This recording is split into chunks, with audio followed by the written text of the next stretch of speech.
Hey guys, it's Andrew from Cardinal Kia. In this video, I'm going to show you how to use rear occupant alert in the 2022 Kia Soul EV. I have in front of me here an EV Premium in Gravity Gray. Let's get started.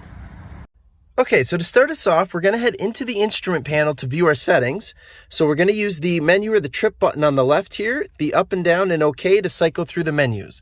So we're going to go sideways over to user settings. We're going to go into convenience. And we're going to make sure rear occupant alert is checkmarked on. So in the Soul EV, this is just a reminder to check your rear seats every time you leave the vehicle. There is no sonar in this one.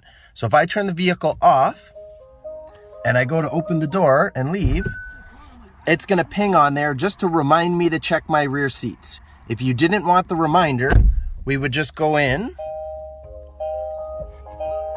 turn the vehicle back on, go down to convenience and make sure that that is unchecked, and then it will not remind you when you go to leave the vehicle. And that's how you do it.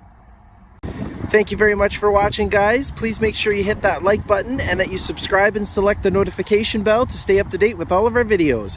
Also, go ahead and give us a follow on Twitter, Facebook, and Instagram. All of the links are in the description below. Thanks, guys.